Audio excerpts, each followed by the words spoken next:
On behalf of Ryerson University, welcome, and thank you for joining us for the release of Ryerson's Anti-Black Racism Campus Climate Review Report. My name is Julia Shindoy. I'm Ryerson's General Counsel, Secretary of the Board of Governors, and University Privacy Officer. I will open and close today's event. First, I will start with a land acknowledgement, then housekeeping items. Next, the purpose of the event, where you can find the report. And lastly, I'll go over the agenda and the lineup of our wonderful speakers. Now the land acknowledgement. Toronto is in the dish with one spoon territory. The dish with one spoon is a treaty between the Anishinaabe, Mississaugas, and Haudenosaunee that bound them to share the territory and protect the land. Subsequent Indigenous nations and peoples, Europeans, and all newcomers have been invited into this treaty in the spirit of peace, friendship, and respect. The dish, or sometimes it is called the bowl, represents what is now southern Ontario, from the Great Lakes to Quebec and from Lake Simcoe to the United States. We all eat out of the dish, all of us that share this territory, with only one spoon. That means we have to share the responsibility of ensuring the dish is never empty, which includes taking care of the land and taking care of each other and the creatures which we share the land with. Importantly, there are no knives at the table, representing that we must keep the peace.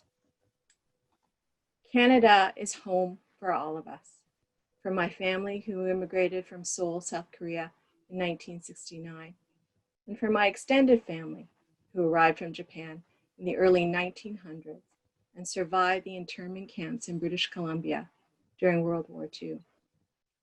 Each of us together make up Canada, and Ryerson, well, Ryerson is our family. I learned about the Ramilly from the great Dr. Ivan Joseph when I first joined Ryerson 9 years ago, and today I'm thankful to continue to learn and experience the true meaning of the Ramilly with my colleagues and leadership team, Gigi Basanta, Paula Byrne, Dr. Heather Driscoll, Josie Lee, Jennifer McInnes, Leanne Sachs, and Kate Salter. Now for the housekeeping items. With over 700 Ryerson community members joining us today, this event is being live streamed to accommodate as many people as possible. We have enabled closed captioning, which you are welcome to turn on to make it easier to follow along with what is being said. We also have a team of American Sign Language interpreters on screen today. There is no chat function enabled. If you have any comments or questions, please email abr.review@ryerson.ca. The session is being recorded and will be shared after the event via Ryerson Today, if you want to watch it again or share it with others. Now for the purpose of the event. Today, we will be addressing the topic of anti-Black racism at Ryerson, following the qualitative review conducted in 2019. We chose this date in honor of Nelson Mandela International Day, which is tomorrow, Saturday, July 18th. Nelson Mandela devoted his life to the service of humanity as a human rights lawyer, a prisoner of conscience, an international peacemaker, and the first democratically elected Black president of a free South Africa. Nelson Mandela has a deep significance for our campus. He, along with Graça Machel, his partner, received honorary doctorates from Ryerson University in November 2001. Our campus includes the Nelson Mandela Walk and the ECI Mandela Lecture. In 2009, the United Nations declared July 18th as Nelson Mandela International Day. The day is an opportunity for us to reflect, recognize, and honor Mandela's contribution to the culture of peace and freedom, but also to fighting white supremacy and deeply rooted racial oppression for Black South Africans.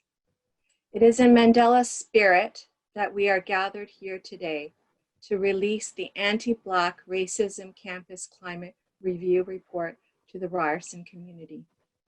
I am so very proud of our university for courageously conducting this review and issuing this report.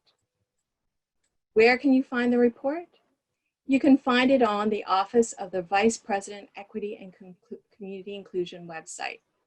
To navigate directly to the report, please use the URL ryerson.ca/anti-black-racism-report. All Ryerson students, faculty, and staff are encouraged to read the report in full. Here's the agenda and the lineup of our wonderful speakers. To start, Senator Dr. Wanda Thomas Bernard, who is a social worker, academic, advocate, and member of the Senate of Canada, will provide a definition of anti-Black racism as a starting point for our conversation.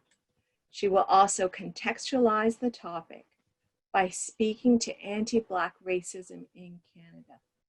Senator Wanda Thomas Bernard is amazing.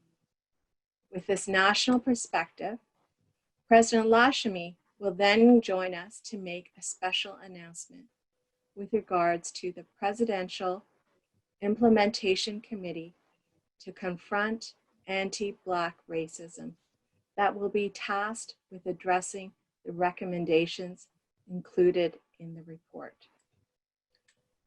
Following that, the three committee co-chairs, Dr. Denise O'Neil Green, Vice President, Equity and Community Inclusion, Deborah Brown, Vice President, Administration and Operations, and Dr. Anver Saloojee, Assistant Vice President, Ryerson International, will address the audience. So let's begin. I welcome Senator Dr. Wanda Thomas Bernard to deliver her remarks. Thank you. Thank you so much.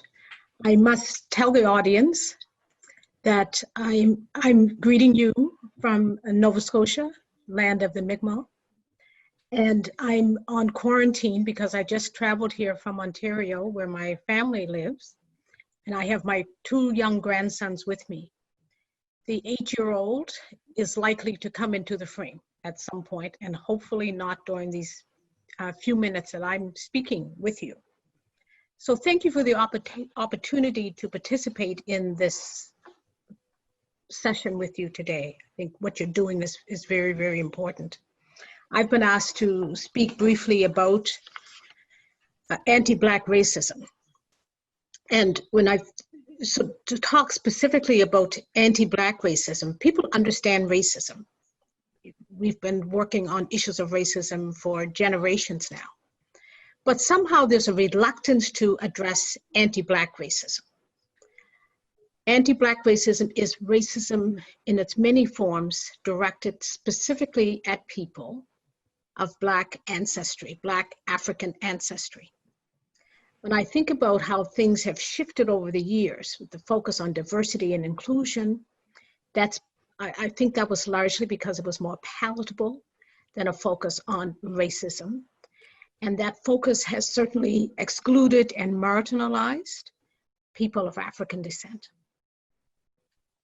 Anti-Black racism is a racist ideology that's used as a means to discredit, demean the experiences of Black people who experience this racism directed against them. Historically in Canada, there's been a lack of awareness of the history, the full history of African Canadians. There's been a lack of attention paid to the contributions that Africans have made to the building of the country. And there's a lack of ownership of the history of slavery. There's not been an apology in this country to people of African descent because of that history of slavery. There's a lack of awareness of how the current day anti-Black racism is rooted in that history. And when that history is denied, it diminishes and dismisses the reality of anti-Black racism. It dismisses and doesn't acknowledge the multi-generational harms of anti-Black racism and the impact that we see today. I'll give you one brief example. In 2018, I introduced an inquiry into anti-Black racism because of the anti-Black racism that I was specifically experiencing and witnessing other African people experience on Parliament Hill. With the Black Lives Matter movement becoming a global awareness because of the pandemic of COVID colliding with the pandemic of racism and the murder of Mr. George Floyd, suddenly there's been an awakening around the world. And even in the Senate of Canada, there was suddenly this awareness and, well over 30 speeches speaking suddenly about racism, as if no one had ever talked about racism or anti-Black racism in that place. So anti-Black racism is individual racism. It's that everyday racism, but it's also systemic and institutionalized in every institution in our country. It's the daily racist microaggressions, racist stereotyping. And it's the trauma, the racial trauma that's not named or recognized. It's the invisibility. And even if you look at things like employment equity legislation, one of the 4 groups are visible minorities. But when you look at the progress that's been made across the groups and specifically within the visible minority group, people of African descent get lost in the data. Because that data isn't disaggregated, we don't see the lack of representation in the data, but we certainly see it when you look at who are the heads of institutions and organizations and corporations in this country. We see the evidence of systemic anti-Black racism everywhere. So when we want to think about who benefits and who's excluded, and of course we know that universities are certainly one of the sites of anti-Black racism in this country, and Ryerson has not been an exception to that. And this climate study that you've done speaks very boldly to the experiences of students, of staff, of faculty. So what does Ryerson need to do now? How does anti-Black racism relate to your work? This cannot be another report that sits on a shelf without having recommendations implemented. This is a call for action. I think it's quite timely that this report is being released today, honoring the contributions of Nelson Mandela, but also in this climate of global awareness of anti-Black racism. Ryerson can boldly step out, be deliberate and focused on sustainable change in all areas. So climate, policies, practices, the leadership that we need to see. So as you move forward, I really encourage you to think about, and I hope that you're looking at what barriers led to the recommendations of previous reports not being fully implemented, and how do you ensure that you don't repeat the same mistakes this time around? People have spoken. Black Canadians are speaking. People around the world are speaking about Black Lives Matter. So as the university seeks to address its climate, education and scholarship, access for students, staff, and faculty, recruitment and retention issues, as you seek to move forward with each of those pockets of work that needs to be done, when you look at those recommendations, they fall into different areas, but they touch every aspect of the campus. This work isn't just for the Office of Equity and Community Inclusion. It's for the entire university.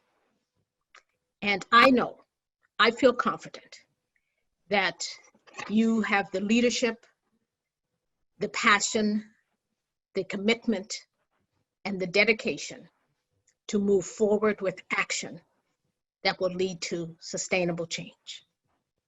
And now we will hear from your president, Dr. Mohamed Lachemi. Thank you. Thank you very much, Dr. Bernard. It's my pleasure to be here today, taking part in what is an important day for Ryerson. 10 years ago, an anti-racism task force at Ryerson released a report with a series of recommendations for how we could make Ryerson more inclusive, equitable, and welcoming for students, faculty, and staff. Nearly 80% of those recommendations were addressed, but more direct action is needed to advance equity and to address anti-Black racism. As you heard from Senator Bernard, centuries of systemic racism have disadvantaged Black communities. Our university condemns anti-Black racism and discrimination, which is rooted in history of colonialism and slavery. All people and communities of privilege have a responsibility to challenge and dismantle anti-Black racism. At Ryerson, we stand with the Black community in working hard towards an inclusive community and society. The Anti-Black Racism Campus Climate Review was launched by Denise O'Neil Green, our Vice President, Equity and Community Inclusion. On behalf of the entire university, I want to thank Denise and her team in the Office of the Vice President of Equity and Community Inclusion for implementing the review. I also want to thank Dr. Ronaldo Walcott for his leadership in conducting the consultation and for drafting the report. My biggest thank you is to all of the Black students, faculty, and staff who came forward to share your experiences. We are grateful for your courage, your vulnerability, and your honesty. We know it was difficult. The experiences of anti-Black racism you described are detailed and striking. It's clear from your input that much work is to be done. That is why today, in addition to releasing this report, I'm also announcing the creation of the Presidential Implementation Committee, and I want to underline implementation. So the Presidential Implementation Committee to confront anti-Black racism. The committee will be co-chaired by Denise O'Neil Green, our VP Equity and Community Inclusion, Deborah Brown, our VP Administration and Operations, and Anver Saloojee, our AVP International. They are being tasked with implementing the recommendations included in this report. We look forward to action and accountability. We will be sharing more information about this committee with the entire Ryerson community shortly. Our aim is to create a future in which all Black students, faculty, and staff feel equal, safe, and welcome at Ryerson. As we gather on a day honoring Nelson Mandela, I'm reminded of the words he spoke in the Ryerson Theater 19 years ago, that change for a better world must first come from within. He said, "The most difficult thing in life is to change yourself. You cannot influence and change others if you yourself are not prepared to change." This is true for individuals and for organizations. I believe that Ryerson and the Ryerson community are prepared to change. In the past decade, we have made progress, but we need to make more change. Let's work together on making change we need. I will now pass it on to Denise O'Neil Green.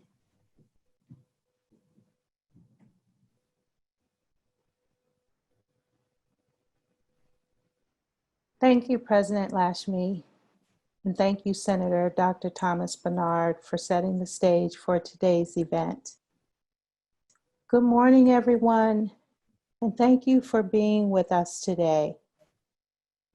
I'm proud to be joining the President, Ryerson Senior Leadership, and so many members of the Ryerson community for the release of the Anti-Black Racism Campus Climate Review Report. It was very important to me that we have the opportunity to gather for this release. While we regretfully could not do so in person, I'm extremely grateful that we were able to come together online. I want to take this time to thank members of the working group that included members of the students from the Black Liberation Collective, Professor Grace Edward Galabuzzi, the OVP ECI staff, and Dr. Ronaldo Walcott and his team. When I read the findings, I took it very personally because it reminded me of my own lived experiences. My own journey as a Black African-American woman from the South Side of Chicago to permanent resident in Canada has meant that I am certainly no stranger to anti-Black racism. I have experienced anti-Black racism at the individual, institutional, and systemic levels throughout my life and career, including as a post-secondary student, an academic, and senior leader. When I attended high school, so many years ago, the majority of my teachers were Black women and men. They taught me every subject. But when I attended university, even though it was located in the heart of the South Side of Chicago, I didn't have one Black professor. And the curriculum was devoid of Black scholars and their research. And finally, I was only one of 8 Black students among an entering class of over 900 students. My experience at Princeton University as a master's student was not much better. That was in the 1980s. In today's diverse university, we expect better. Our Black students expect much better and much more. I want to take a moment to address the experience of our Black students that were outlined in the report. My colleagues, Vice President Deborah Brown and Assistant Vice President Anver Saloojee, will discuss the experiences of staff and faculty. Black students expressed two primary reasons for coming to Ryerson. First, for the unique programs, and secondly, because of Ryerson's reputation as a diverse school and campus. Unfortunately, in both instances, students experience disappointment. The disappointment was articulated across disciplines and programs and went beyond the classroom. The majority of students interviewed experience anti-Black racism on campus, in their classrooms and elsewhere, from lack of representation to experiencing hostility to a sense of not belonging to the larger Ryerson community. Black students reported a set of complex and complicated responses to their experience of anti-Black racism at Ryerson, and that they understood to place them at a marked disadvantage in the institution. The broad spectrum of issues articulated involved the lack of representation in the curriculum, safety moving around campus, the underrepresentation of Black faculty, issues with mentoring and problems from front-facing services. Black students made it clear that anti-Black racism is a feature of their experience at Ryerson, and they wanted to change in a positive way. I often say, we are here because of our students, to ensure that anti-Black racism is no longer a feature of the experience of our Black students. 6 recommendations were articulated in the report. First, a concerted and deliberate effort to diversify disciplines and programs should be undertaken. This would include curriculum, internships, placements, and other program practices that impact student success. Campus-wide training in equity, diversity, and inclusion across all disciplines and programs that is sustained and reinforced by leadership. The third recommendation, Black faculty representation needs to be addressed in programs, departments, schools, and faculty. The next recommendation was related to campus safety and security, and that both needs to be prioritized to positively impact Black student belonging with security trained in equity, diversity, and inclusion. Funding of events, meetings, and information sessions that specifically support and center Black students should be created and enhanced. And lastly, a dedicated Black student space on campus with the necessary resources allocated to it for Black students to feel safe and a sense of belonging. These resources should involve funds for staffing and programming for Black students. To our Black students, I want to say thank you for coming forward. We hear you and see you. We are committed to working together with all of our Black students to support their educational journey so that they experience it in a positive, successful way. We will be seeking voices on the Presidential Implementation Committee.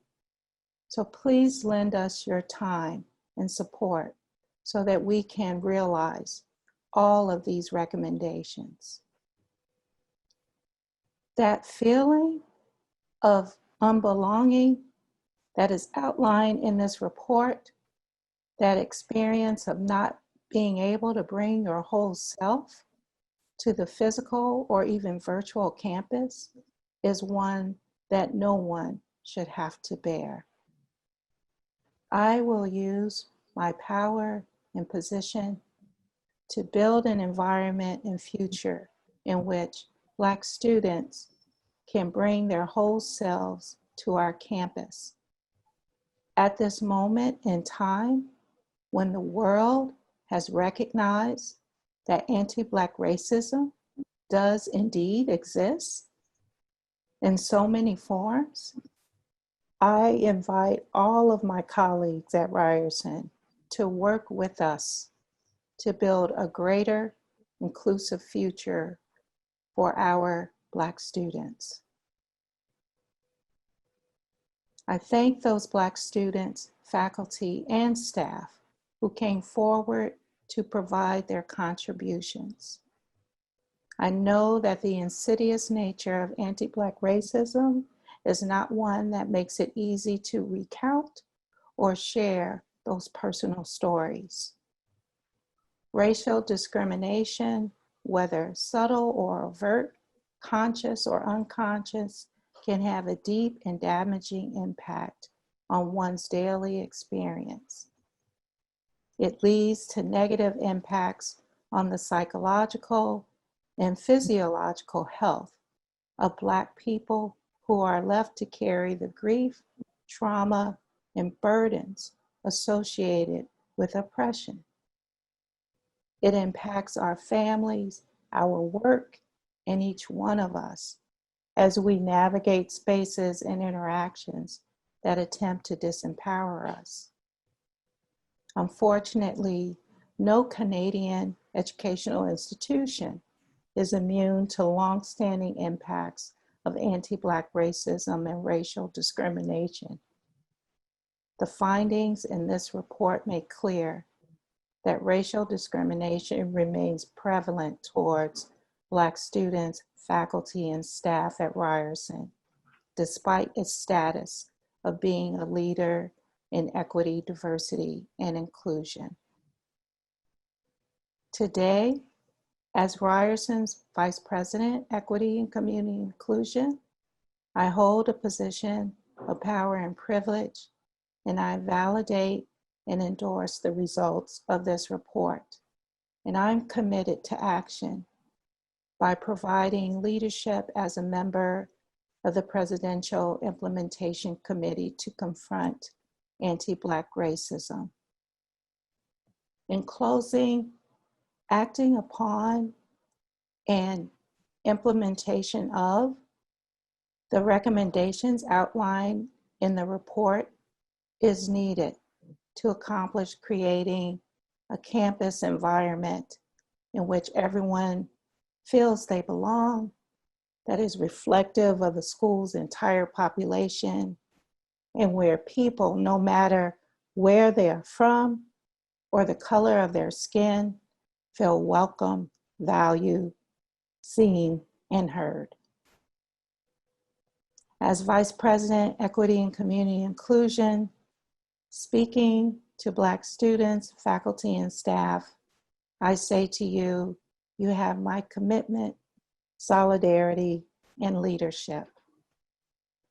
I want to thank President Lachemi for this appointment, along with my co-chairs, Vice President Deborah Brown and Assistant Vice President Dr. Anver Saloojee. We have a lot of critical work to do that requires disrupting, unlearning, and examining the status quo. And I'm ready, or should I say, I've been ready for this moment for some time. Now I'll turn it over to you, Deborah. Hello, everyone. My name is Deborah Brown, and I'm the Vice President of Administration and Operations here at Ryerson. Thank you for inviting me to share this space with you today. Thank you also to President Lachemi for asking me to co-chair the Presidential Implementation Committee to Confront Anti-Black Racism, and to my co-chairs, Denise and Anver. I acknowledge how important it is for me to take on this work, and I am deeply committed to using my position to make real change. First, I'd like to start by owning my positionality that informs my work and my perspectives. I am a cisgender, white, able-bodied settler. I'm employed in a position of significant power and influence as a vice president in a university. These characteristics of my life afford me considerable privilege.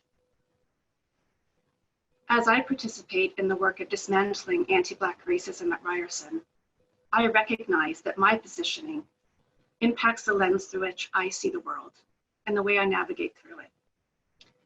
And that to take on this work effectively, I need to continually check my privilege and focus on my own learning and unlearning, and leverage my influence and access to power. It is fundamentally a position of privilege to educate myself about racism, because I never had to personally experience it. Next, I would like to extend my sincere gratitude to Dr. Ronaldo Walcott, as well as the Office of the VP ECI, for this important work on the consultations and the report. Most importantly, I would like to give a sincere thank you to each Black community member who participated in the consultations and spoke so bravely.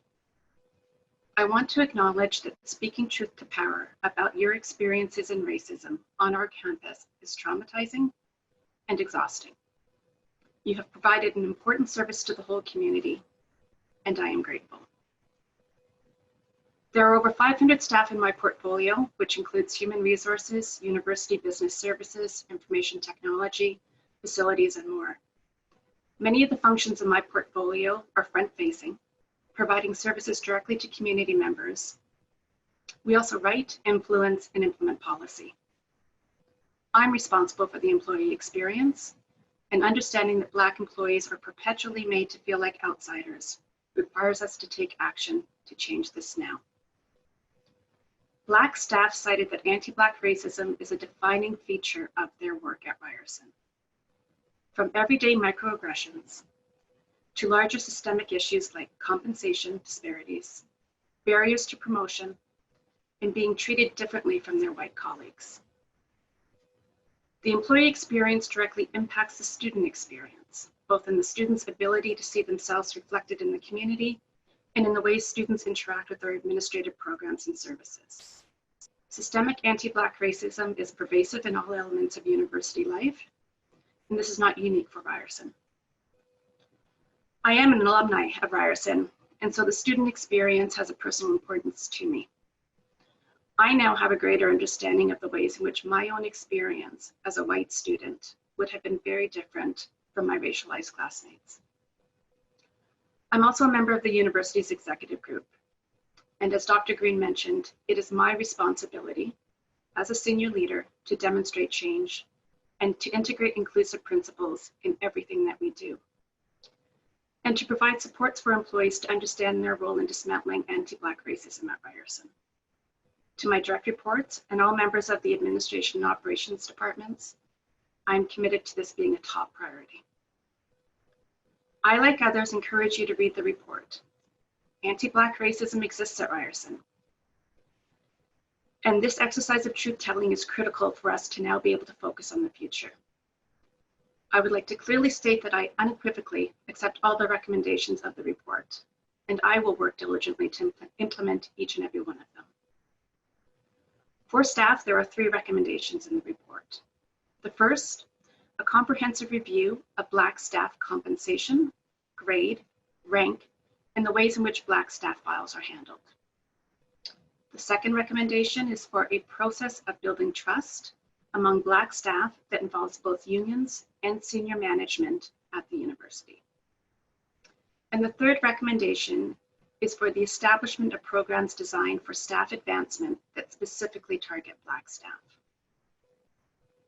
To our Black community, I hear you, I am listening, and I am committed to leading meaningful change. Thank you. I'd now like to introduce Dr. Anver Saloojee.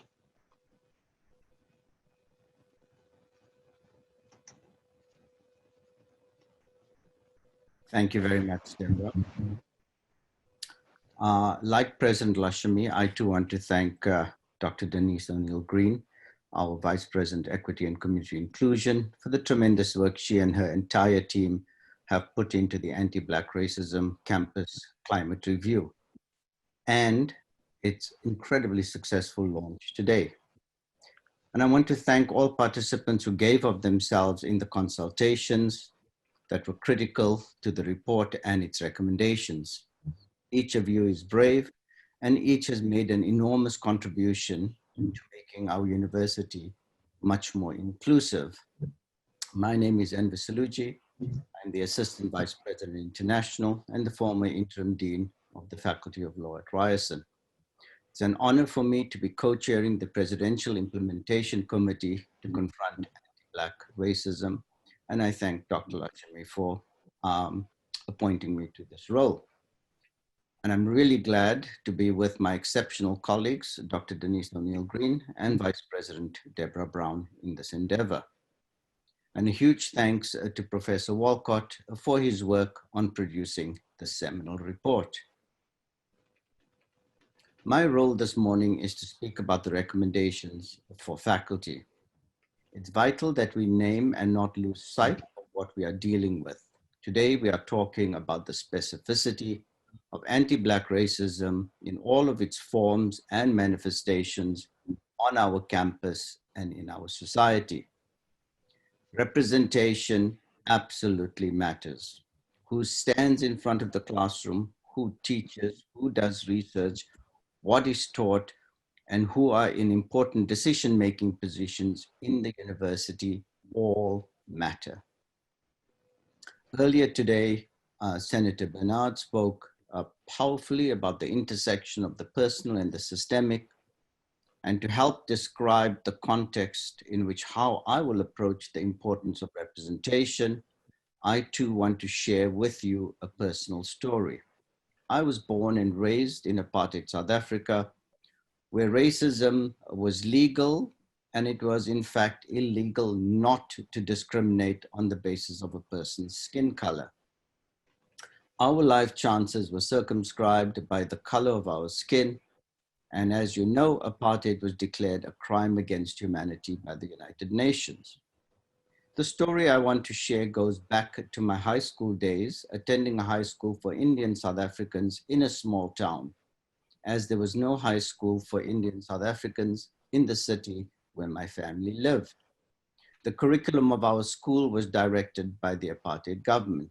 The white government of South Africa knew the power of representation, and whites were represented in all the key positions in the economy, the polity, and society. People of color were explicitly told they could not aspire to the positions white held, and none of us could ever be in a position reserved for whites. And in my case, I could never aspire to being what I have become, a university professor, let alone an AVP, as that was reserved for whites. So in the classroom and in the curriculum, we were taught what white people could aspire to, and we were taught what Indians, Africans, and other people of color could aspire to in apartheid South Africa. That is the power of destructive exclusionary representation. On September the 9th, 1964, on my way to school, I saw a newspaper headline. It said the government claimed an uncle of mine who has been arrested on suspicion of terrorism and of working against the white government for the ANC had committed suicide by jumping out of a window from a 7th-floor interrogation room, which had padlocks on all the windows. Naturally, we soon learned the truth. He hadn't jumped, he had been pushed out of that window. On that day, I came to understand another dimension of the power of representation. Either I could go down the path the white government wanted me to go, or I could follow their limited aspirations for me as an Indian. Or I could follow the model of my uncle who made the ultimate sacrifice and who was murdered fighting for what he believed in. This is the power of representation as resistance, forging alliances and creating inclusionary positive narratives. To me, he symbolized the importance of resistance, of fighting against racist narratives, representations, and depictions of people of color. I chose the path my uncle represented, to fight against apartheid in South Africa, where it was deeply embedded in the culture. And I'm proud to say I joined the ANC, the party of Nelson Mandela, who at that time was incarcerated. I chose to use my uncle as a role model for an alternative vision of inclusion. From that experience, I learned the importance and power of representation, of models we can aspire to emulate, of who we see in the classroom and why they are important in all levels of education. I learned about the power of education and the curriculum and about who is delivering it and about what is being delivered. From the ANC and from its leader, Nelson Mandela, I learned two important life-changing lessons.